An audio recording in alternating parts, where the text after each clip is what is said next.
It's 12:45 and October 11th, we commence with the Talent and Recruitment Committee meeting.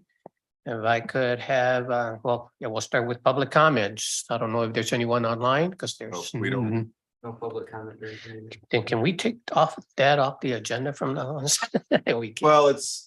Oh, okay, if yep, someone comes okay, in person. okay, so it's in-person public comment. Correct. Since we have no one here, we have no public comments. If I could have a motion for the approval of the agenda So moved. and also the approval of the minutes. So moved. Same two people. Okay, all those in favor, say yes. Yes. Yes. Yes. Okay, action items. We do have one appointment, and that is for the Community Mental Health Board. Would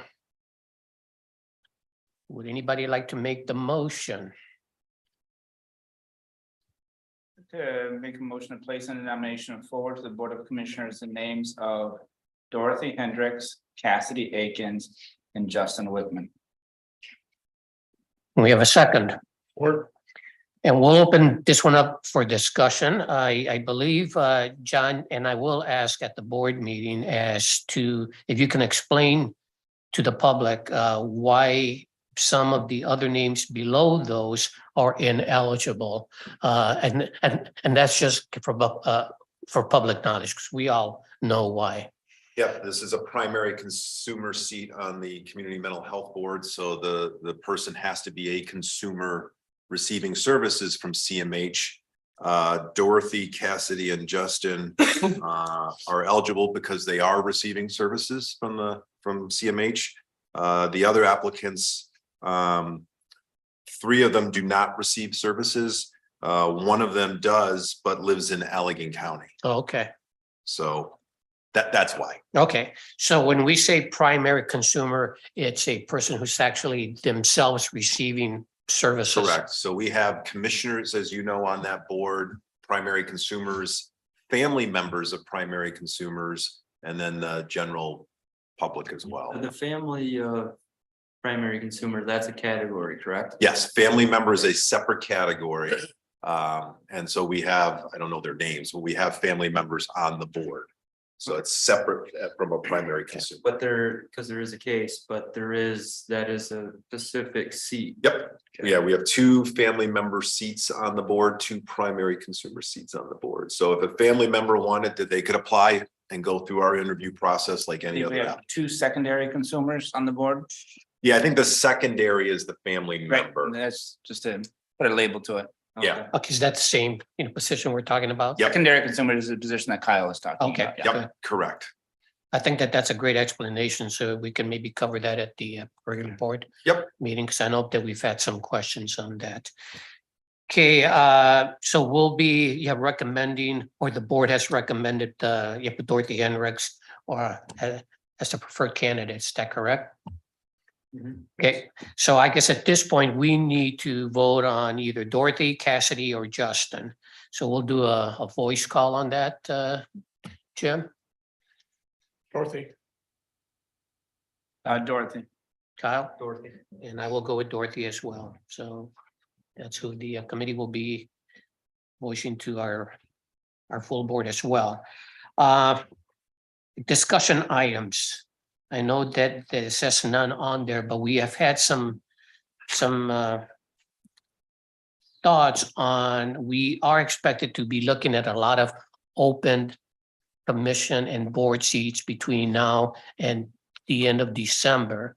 And the question that we have posed a couple of times is many of those will be reappointments. We have been interviewing all of our candidates via Zoom up until now, and that started during the pandemic period there.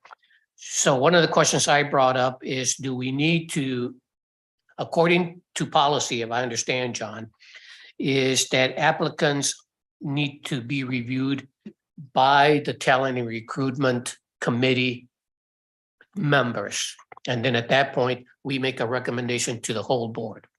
So my question was, if we have a person who is reapplying for a reappointment, do we need to interview that individual if there is no one else who is wanting to be interviewed for that position? Or can we, as the talent and recruitment interview committee, just, review them and say that they are willing to be appointed, and that their current chairperson or whoever is fine with that, and we can just go ahead and automatically reappointment. So did I make myself clear on that? So the question is, are we in favor of reappointing folks without having to do a Zoom interview meeting if there are no other applicants, basically? I agree with that. You said a word automatically. Okay, And I want to distinguish between automatically and taking the residents' time, for a Zoom interview, et cetera. I think there's Right. still an intermediate position where we review. And if we're fine, and if we want to follow up with the Zoom, but I'm not in favor of having automatic Okay. reappointment. I mean, there still should be some review process. right, a wrong choice of words. Thank you. No, I just want to make sure that we're distinguishing Right, yeah. between like when I was in the planning commission, 4 or 5 years ago. There was a phone interview at that time. I don't think there was Zoom. And then there was a point where we reviewed your case and we're going to, No, I recommend agree. you on without having that phone interview. But I still I- think there needs to be at least a review by the A interview process. subcommittee. Yeah. Yeah, So okay. it's not an automatic. Exactly. Kyle, any thoughts on that, or? Yeah, I think that's a good use of everybody's time. I mean, if there's no other applications that are already doing the job good. As long as we discuss it and moves. Yeah, I think that, I think if we're just still doing our jobs. Yeah.